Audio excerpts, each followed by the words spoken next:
안녕하세요. 여러분은 받아낼 것이 있는 사람과 없는 사람에게 다르게 행동하시나요? 물론 어느 정도는 다들 그럴 겁니다. 사람은 누구나 자신에게 이득이 되는 방향으로 말하고 행동할 수밖에 없다고 생각하니까요. 하지만 그게 노골적이라면, 그리고 그 정도가 지나치다면 그건 경계해야 하는 일이고, 사람들의 욕을 먹어도 손가락질을 받아도 아무 말을 할 수 없겠죠. 그건 잘못한 게 맞으니까요. 오늘 사연자분의 사연에 등장하는 사람들은 바로 그 선을 넘어서 앞과 뒤가 달랐던 사람들에 관한 이야기입니다. 저는 읽는 내내 세상에는 참 못된 사람들이 많구나 하는 생각을 했던 것 같습니다. 물론 화도 났지만 눈물도 났던 이야기이기도 하고요. 제가 이렇게 이야기하면 많은 분이 어떤 사연을 담고 있는 이야기인지 궁금해하실 거로 생각하는데요. 저를 분노하게 하고 또 눈물 짓게 했던 이야기. 궁금하시다면 오늘도 어디 가시지 마시고 저와 마지막까지 함께 해주시면 감사하겠습니다. 자, 이제 그러면 오늘의 사연 시작해보겠습니다. 안녕하세요. 저는 경기도에 사는 50대 여성입니다. 오늘 저는 이곳에 굉장히 슬프고도 화가 나는 이야기를 해드리려고 이렇게 펜을 들었습니다. 이런 일은 보다 많은 분이 알아주셔야 하는 일이라고 생각했거든요. 저는 시어머니와 사이가 아주 좋았습니다. 보통 딸 같은 며느리, 엄마 같은 시어머니라는 말을 거짓말이라고들 하잖아요. 저도 그게 완전히 같아질 수는 없다고 생각은 하지만 그래도 저와 저희 시어머니는 어느 정도는 그 말에 맞는 관계였어요. 시어머니는 딸이 없었고 저는 엄마가 없었거든요. 남편은 삼형제 중 막내였는데 형들이 다들 엄청나게 잘나서 치여가며 자랐다고 했습니다. 당연시 아주버님들은 다들 결혼도 잘 하셔서 제 손이 똥서인 동서들은 괜찮은 집안의 사람들이긴 했어요. 대단히 부자고 돈이 많다 이런 건 아니지만 그래도 어디 가서 아쉬운 소리 하지 않고 살 정도는 다들 됩니다. 저랑 남편도 지금이야 그렇지만 처음 결혼하고 살림을 차려 살 때만 하더라도 많이 힘들었거든요. 남편은 월급이 많지 않은 직장을 다니고 있었고 저도 집이 가난했던지라 가지고 온 게 아무것도 없었고 말이죠. 그때 시어머니가 몰래 뒤에서 챙겨주는 용돈 아니었으면 아마 굉장히 많이 힘들었을 것 같아요. 제 솥 윗동서인 형님 두 분이 워낙 유난이시라 시어머니는 늘 저를 뒤에서 챙겨줄 수밖에 없었습니다. 하나라도 저에게 더 줬다는 걸 알게 되는 날에는 눈에 핏발을 세우고 차별이라고 고래고래 소리를 질렀으니까요. 어머니, 이거 역차별이에요? 그러니까요. 더 못 산다고 더 주고 이런 거 정말 역차별이에요. 모든 아들에게 공평하셔야지. 그들이 그렇게 예민하게 군 이유가 있긴 했습니다. 시어머니는 상당한 재산을 보유 중인 재력가셨거든요. 시아버지가 대대로 유지인 집안의 장손이기도 하셨지만 시아버지가 돌아가시고 나서는 시어머니 앞으로 명의가 넘어간 땅이 재개발로 소위 말하는 대박이 났었습니다. 자네, 죽기 전에는 절대 재산 나눠주지 마소. 시아버지가 거의 유언처럼 그렇게 시어머니에게 말을 남기고 가셨기 때문에 자식들이 달라고 난리를 쳐도 시어머니는 주지 않으셨지만 말이죠. 아마 시아버지도 알고 계셨던 것 같아요. 자기 아들들과 며느리들이 얼마나 유난이고 이 속에 밝은지 말입니다. 그러니 그런 말을 남기신 거겠죠. 어느 순간 시어머니도 골치가 아프다 느끼신 건지 몰래 뒤에서 챙겨주곤 하셨습니다. 너그 형님들한테는 말하지 말거라. 당연하죠. 무슨 소리를 들으려고요. 그것들은 가진 것들이 그렇게 욕심이 많은지 모르겠다. 시어머니는 그렇게 이야기하면서도 그래도 자식이라고 그들을 챙기고 소중하게 생각하셨습니다. 원래 부모란 그런 법이잖아요. 그 생각을 하면 아직도 가슴이 미어지네요. 엄마 없이 자란 저를 유독 더 챙겨주신 건 맞아요. 엄마도 없이 가난하게 하나 제대로 누리는 것도 없이 컸는데 이렇게 착하고 바르다고 저만 보면 입이 닳도록 칭찬하셨습니다. 아마도 형님들은 그게 더더욱 꼴보기 싫었을지도 모르겠네요. 자신들은 올바른 가정에서 잘 자라서 하나 흠잡을 곳 없는 며느리들인데 흠이 차고 넘치는 저 같은 사람에게 시어머니가 늘 가장 잘해주셨으니까요. 늘 어머님은 막내 동서가 왜 그렇게 예쁘세요? 라는 말을 하곤 했으니 말입니다. 남편이 어느 정도 자리를 잡고 나서부터는 제가 나서서 저에게 더는 도움을 주지 않으셔도 된다고 나중에 똑같이 한 번에 챙겨달라고 했던 것 같아요. 형님들의 그런 말들을 듣는 게 더더욱 스트레스였으니 말입니다. 따지고 보면 그렇다고 시어머니가 두 분 형님 내에 뭘 안 한 것도 아니었어요. 아이들 교육 문제로 해외에 나갈 일이 있다고 하면 그것들을 다 시어머니가 해주기도 했고, 차를 사거나 해야 한다고 했을 때도 목돈을 턱턱 내놓으셨습니다. 정식으로 재산을 물려주진 않으셨어도 할 거 이상으로 이미 다 하고 계셨어요. 복에 겨운 소리라고 저는 늘 생각했던 것 같아요. 그리고 욕심이 참 득실득실한다고도 말이죠. 그런 주제에 귀찮은 일은 하고 싶지 않아 하는 것도 정말 웃겼습니다. 아버님 재산날 내가 아주 중요한 일정이 있어서 뺄 수가 없을 것 같아. 그래서 조금 늦을 것 같은데 음식은 못하겠네. 나도 그날 세미나가 있지 뭐야. 미안해, 막내 동서. 알고 있었어요. 그들은 그날 아무런 일이 없다는 걸 말이죠. 하지만 하기 싫어하는 사람들 억지로 붙잡고 일 시키는 것도 시키는 사람으로서 스트레스를 많이 받는 일이기도 했고, 무엇보다 그런 마음으로 차리는 제사상이 대체 무슨 의미가 있겠어요. 그래서 그냥 그럴 때면 알겠다고 모르는 척 했었습니다. 네가 드센 형님들 사이에서 고생이 많다. 아니에요. 저도 형님들 없는 게 더 편해요. 그래도 너무 미워하지는 말거라. 어쨌든 한 가족 아니니. 시어머니는 그런 분이셨습니다. 그래도 가족끼리는 잘 지내는 게 좋은 분 말이죠.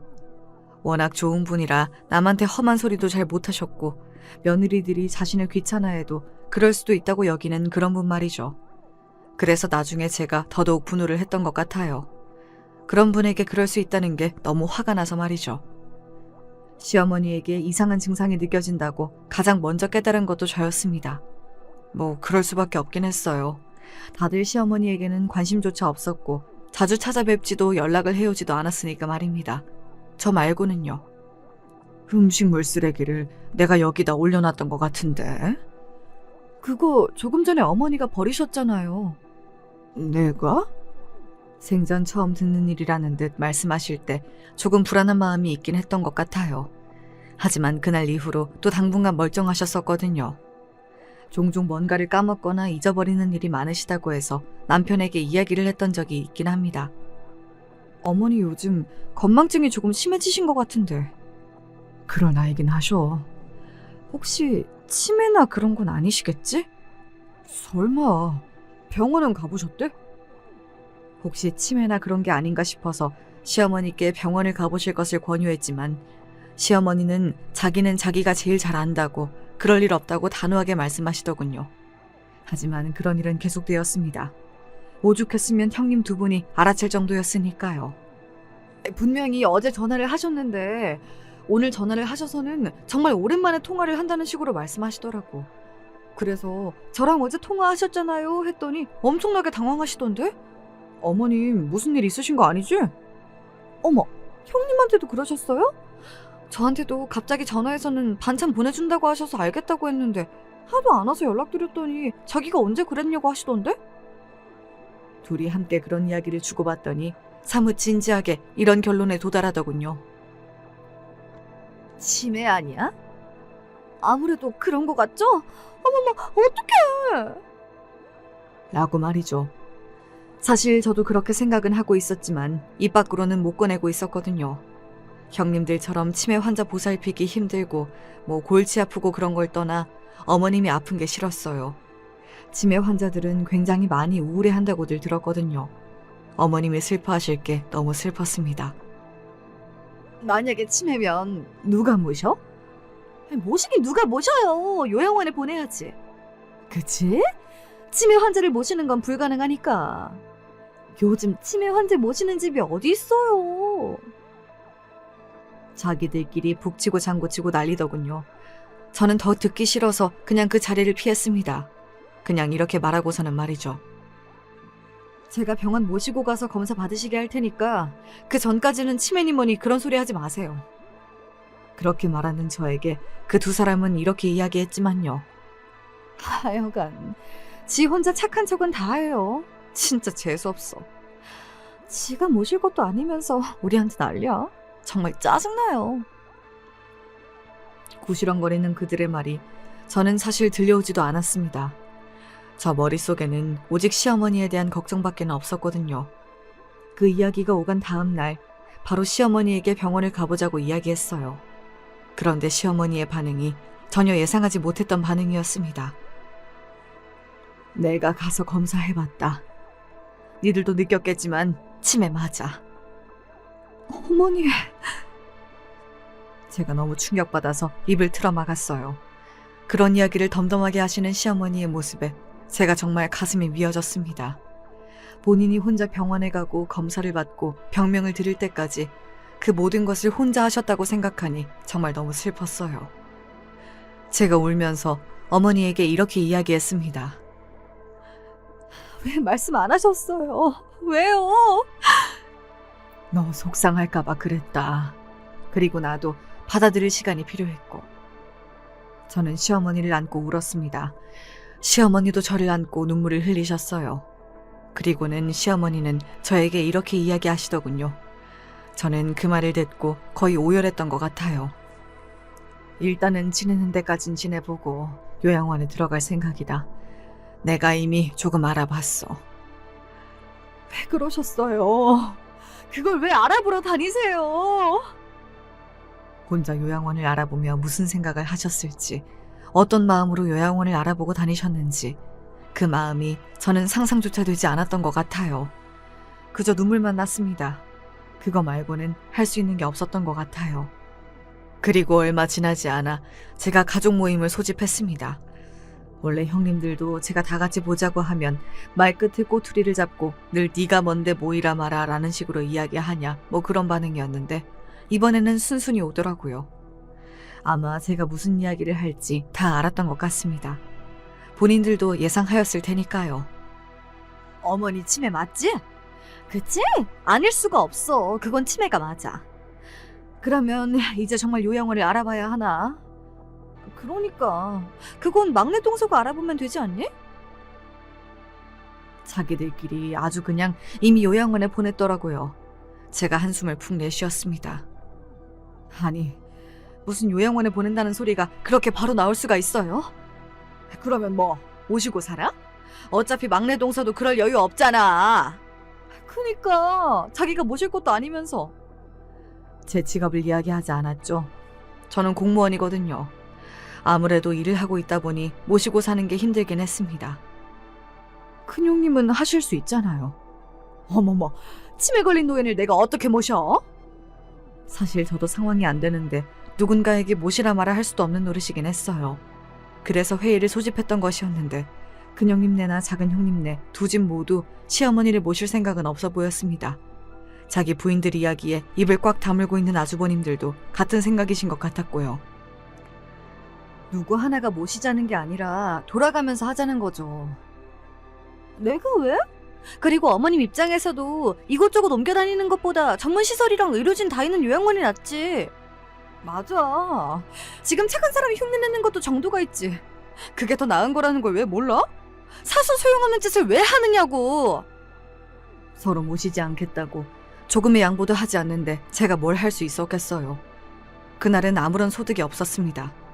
그냥 시어머니의 말대로 일단은 조금 지켜보기로 했던 것 같아요. 아직은 일상생활이 전혀 되지 않을 정도는 아니었으니까요. 대신 자주 들여다보기로 다들 동의했습니다. 물론 지켜지지 않은 약속이었지만요. 결국 제가 주로 시어머니를 들여다보게 되었습니다. 그렇게 하기로 얼마간은 시어머니도 열심히 병원을 다니고 약을 열심히 드셔서 그런지 초반 얼마간은 그렇게 크게 달라지는 게 없었습니다. 그런데 두 가지 사건이 일어났고 그걸로 인해 사태는 급변하게 되었어요. 첫 번째는 바로 집안에 가스불을 켜놓고 외출하신 것이었어요. 제가 집에 들르지 않았다면 어쩌면 큰 불로 이어질 수도 있었습니다. 이미 온 집안이 연기로 자욱했거든요. 어떡하니, 이제 어떡하니. 나는 저거 켜두고 나간 것도 기억이 안 난다. 아니에요, 어머니. 아직 멀쩡하세요. 가스에 배너 안전장치를 해두고 집안에서 사고가 일어날 수 있는 모든 것들을 장치했던 것 같아요. 그렇게까지 했던 건 시어머니가 아직도 요양원에 가거나 누군가의 도움을 받는 것을 원하지 않으시는 것 같아 보였기 때문이었습니다. 하지만 얼마 지나지 않아 또 하나의 사건이 일어나고야 말았어요. 어머, 이게 무슨 냄새야? 그 이후로 시어머니 댁에 거의 오지 않은 큰형님이 정말 웬일로 과일을 사서 들고 시어머니 댁을 온 날이었어요. 하필 그날 말입니다. 어머님, 지금 여기서 뭐 하세요? 바로 시어머니가 화장실이 어딘지를 순간적으로 기억하지 못해서 바지에 대변을 보신 거였어요. 그리고 방바닥에 주저앉아서 아무것도 하지 못하고 계셨고 말이죠. 큰형님은 자기가 해결할 생각은 하지 않고 바로 저에게 전화했습니다. 시어머니는 그 상태로 가만히 앉아서 제가 올 때까지 온몸에 똥을 묻히고 계셨고 말이죠. 그런 시어머니를 씻기면서 저는 정말 많은 생각을 했던 것 같아요. 이래도 누구더러 못이라는 소리가 나와? 큰형님은 저를 향해 소리를 질렀습니다. 본인은 손가락 하나 까딱하지 않아 놓고 소리만 지르는 꼴이 정말 보기 싫었어요. 어머니 이제 막 잠드셨어요. 소리 좀 낮추세요. 아이고, 세상 효분하셨네. 효분하셨어. 그리고 본인이 모시고 사는 것도 아니고 오늘도 손 하나 까딱 안 하고 저 올 때까지 가만히 서서 보고만 있어놓고 뭘 한 게 있다고 화를 내긴 내세요? 뭐? 지금 동서 말 다 했어? 자기가 좀 했다고 유세 떠는 거야? 네. 그러니까 형님도 좀 하세요. 손 하나 까딱 안 하는 사람한테 이런 말까지 듣고 있을 이유 없으니까. 그런 제 말에 어머머 거리기만 할 뿐 큰형님은 별다른 말을 하진 않더라고요. 그러고는 민망했는지 윗사람에게 말버릇이 그게 뭐냐는 말만 하고서는 그냥 가버렸습니다. 오늘 어머님 일 있었다며? 집으로 가자마자 남편이 그러더군요. 제가 이야기한 적도 없고 시어머니가 이야기한 것도 아닐 테니 범인은 단 한 명밖에 없기는 했습니다. 큰아주버님이 그래? 진짜 그 인간은 말 전하는 건 세상에서 제일 빠를 거다 아마. 당신이 고생 많았네. 아니야, 나는 괜찮아. 근데 아주버님이 별말은 안 하셔? 다시 한번 만나서 이야기를 제대로 해봐야 하지 않겠냐고. 피한다고 피할 수 있는 문제가 아니긴 했습니다. 그래서 만나기로 했어요. 저는 거기서 시어머니의 거처에 관한 이야기를 주로 할 거로 생각했거든요. 요양원에 모실지 어쩔지 하는 문제 말입니다. 하지만 아니었어요. 어머니 상태가 이렇게 급하게 안 좋아지실 줄은 아무도 몰라서 미처 이야기하지 못했다. 정리할 건 해야지. 무슨 정리 말씀하시는 거예요? 어머님 재산 말이다. 시어머니의 재산이 아직 정리되지 않은 상태였거든요. 시어머니가 상태가 어떤지에 대한 걱정과 그리고 앞으로의 거처에 대한 고민은 하지도 않는 것 같은 그 태도에 질렸던 게 기억이 납니다. 적어도 저는 큰아주버님은 그래선 안 된다고 생각했어요. 예전에 시어머니에게 이런 말을 들었던 적이 있었습니다. 내가 우리 큰아들 살리려고 정말 별의별 짓을 다 했었는데. 왜요? 큰아주버님 머리 아프셨어요? 희귀병이라고 병명도 모른다고 그런데 애는 아프다고 맨날 잠도 못 자지. 내가 속이 얼마나 새카맣게 타들어갔는지 모른다. 그때 병원에서 10살 넘기기 힘들 거라고 그랬는데 기적이지, 기적이야. 시어머니가 밤낮으로 자지도 않고 간호하고 어디 좋다는 병원 있으면 전국 방방곡곡 다니지 않은 곳이 없다고 했습니다. 시아버지도 살아 계셨을 적에 큰아주버님께서 너는 네